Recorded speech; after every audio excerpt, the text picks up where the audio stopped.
अब केतु और Mars enable करने के लिए जरूरी नहीं है कि मैं आपको अंगूठियां पहनाऊं और उससे आपका केतु और मार्स इनेबल हो जाएगा ना। इसकी दो अप्रोच होती है। इसकी दो अप्रोच ये होती है कि मैं आपका मार्स या केतु आपके चार्ट में कहां बैठा है और वो क्या अप्रोच बता रहा है। अगर मैं आपको ये तक बता दूं आप इस अप्रोच से काम करिए, वो भी एक एस्ट्रोलॉजी की मेजर एडवाइस है।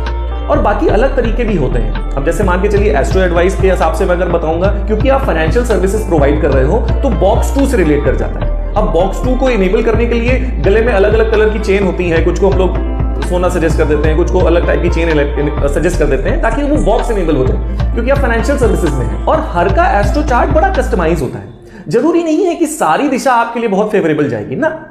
आपके जो बॉक्स 2 में आप हर इंडिविजुअल का बॉक्स 2 का एक अलग साइन होता है, उस साइन के हिसाब से एक दिशा होती है। अगर आप अपने बॉक्स 2 की दिशा में प्रैक्टिस करते हैं या अपने बॉक्स 10 की साइन की दिशा की तरफ अपनी प्रैक्टिस करते हैं, अपनी टेबल रखते हैं वहां पे, तो बहुत अच्छा इंक्रीमेंट मिलता है, बहुत अच्छा बूस्ट आता है।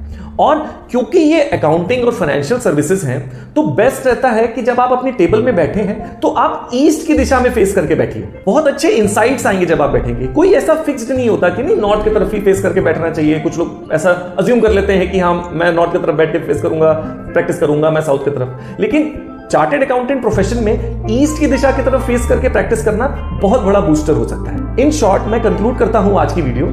देखिए कई फैक्टर्स हैं, जैसे एक एनवायरमेंटल फैक्टर्स और आपकी पर्सनैलिटी का फैक्टर्स। एनवायरमेंटल फैक्टर्स को आप इफेक्ट कर सकते हैं अपनी वास्तुशास्त्र को एनालाइज करके, और दूसरा अपनी पर्सनैलिटी को एनहांस कर सकते हैं यूजिंग दी एस्ट्रोलॉजी। अगर ये दो फैक्टर्स को आप कंसीडर करके चलते हैं तो आप देखेंगे कि बहुत अच्छा सपोर्ट मिलेगा आपको अपनी प्रैक्टिस में एक्सीलेंस की तरफ जाने की। आई होप ये मेरी वीडियो आप सभी लोग के लिए थोड़ी इंसाइटफुल रही होगी और शायद आपने कुछ यहां से सीख के मिला जो आपकी लाइफ को बहुत पॉजिटिवली इफेक्ट करता है।